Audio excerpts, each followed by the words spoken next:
Hi, and welcome to another mission moment from Grace United Methodist Church. I'm Bruce Kaiser, a member, and another member of the church here with me today is Vicki Davis. How you doing, Vicki? Pretty good, Bruce. Good to see you. We're going to talk about the prayer chain here at Grace United Methodist Church today. Let me quote from Matthew right now, 18:20. Now I know you wouldn't have to read this because you probably know this by heart, but I'm going to read it anyway. Matthew 18 verse 20.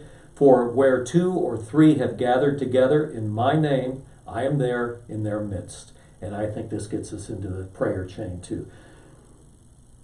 Some members of Grace United Methodist Church may, for one reason or another, not really be aware or as aware of they should be of the prayer chain. Tell us a little bit about it, an overview as we start. Okay, well, the prayer chain was started by Lois Butler, and I honestly don't remember how many years ago.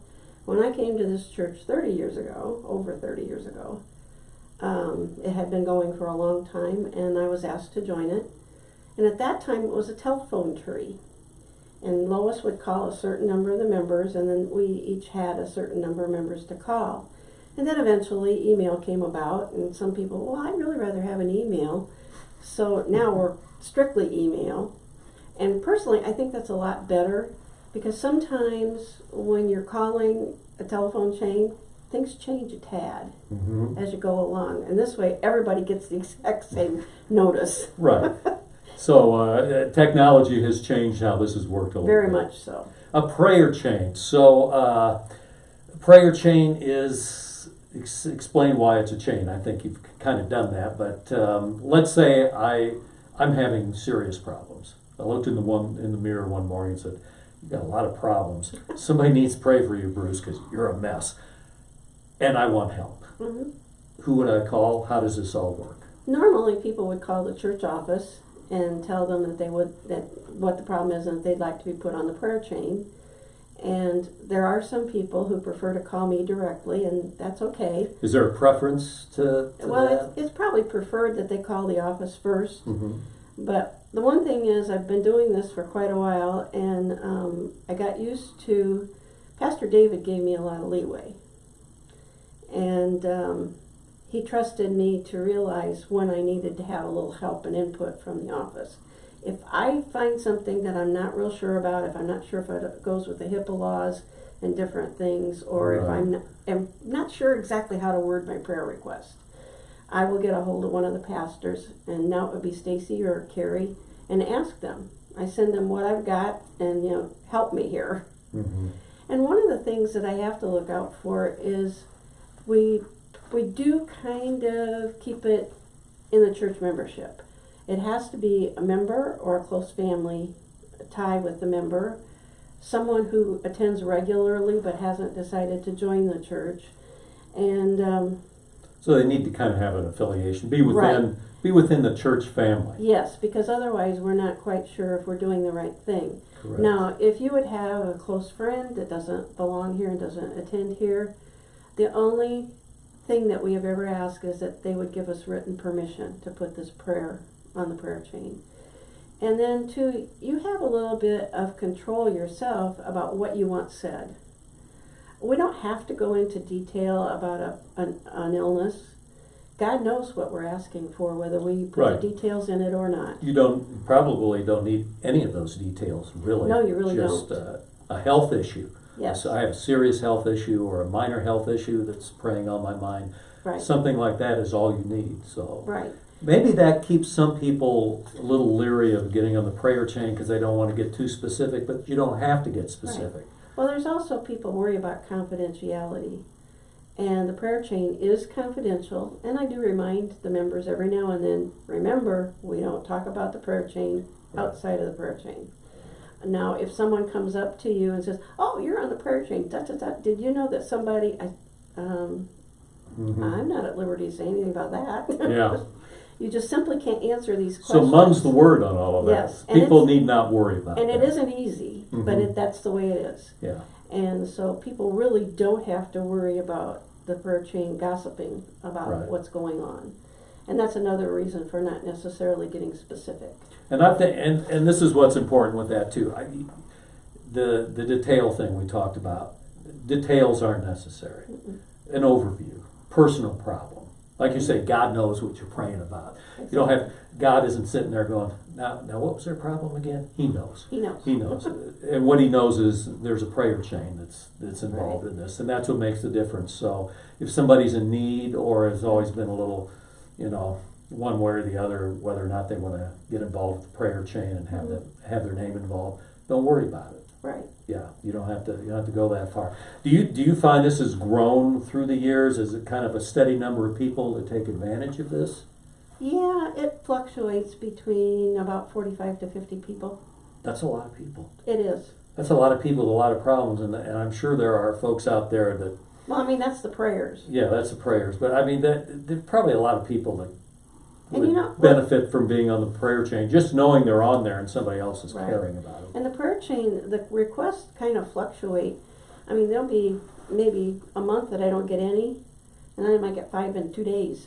Isn't that wild? Yeah, it is. It's just really, and nobody got a problem? Okay. I presume there's some good success stories in there, and some yes. that, I mean, you never know what life's going to deal out to you. Yes. But at least this way you're trying. Right. If you're looking for guidance or help from up above, this and is it's what you nice want to do. get feedback from the people that ask for prayer, but we don't demand that. Right. But you do get it sometimes. Yeah, we do. Which is an encouragement to you folks too. Yes, it is. Now, somebody wants to be involved in this as far as being a part of the prayer chain, doing what you do, helping with the prayers and all. Would you send them to the church office number as well? I think that's probably the best way.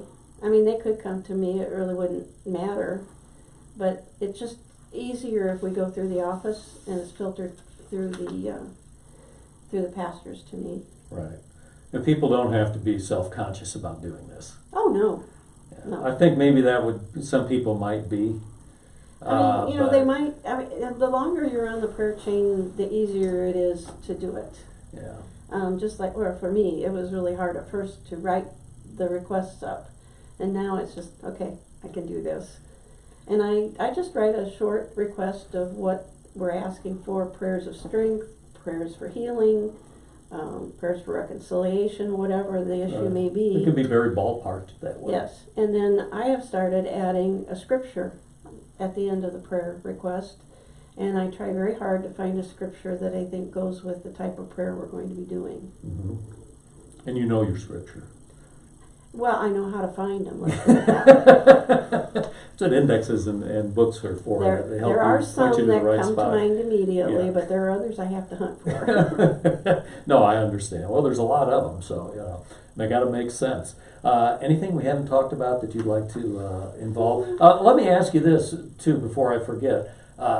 You feel a sense from God that you're doing this, that you're kind of driven to do this, or Yes. He's very pleased that you're in a spot where you should be involved with this sort of thing? Yeah, when, I was just a member of the prayer chain for many, many years, and then when the Butlers decided to retire and go to Florida every winter for a couple of months, Lois asked if I would take over the prayer chain in that time. And at first it was a little bit daunting, but I got better at it. And then when Lois got ill suddenly and passed away, I said, oh, I think I'm it. Yeah, how about that? Because she had groomed me to take it over. And unfortunately, I haven't done that yet, and I really need to groom someone else to take over for me. Was that a little scary for you when you first took over? Yes. Yeah. Did you feel like you needed to be in the prayer chain at that point? Yes. Somebody pray for my confidence to do this and all? It really feels like a big job. Yeah. Well, think about it. It is. You're kind of like a liaison? I can't even talk. Is that what we're trying to say? That's where we're good. Could you guys just pray for my vocabulary? I see the word and I can't get it out of my mouth, but you kind of are between those in need and the Almighty. Should make you feel good. But it's nice to know that I have 45 other people doing this with me. That's true. That's true. Well, I've gotten a lot out of talking with you today. I know how to say liaison now. That's so good. Without mumbling all the way, trying to get it. I knew the word was stuck. Has that ever happened to you? Yes. Does it? Yes. Okay. You're just saying that to make me feel better. No? Okay. I would really, really encourage people to be a member of the prayer chain. Okay. It's not a burden, really. I mean, it's not like we give you 15 prayers every day. And it just really, I don't know. For me, I need to do this. Right. And the words that I say, the scriptures that I pick, I don't really feel it's me picking them. I think that God guides me to what I need to do. And I would really like to see more people join the prayer chain and be prayers. And I would like to see more people avail themselves of the prayer chain. All right. Fantastic. Anything else? I think we've covered it pretty well.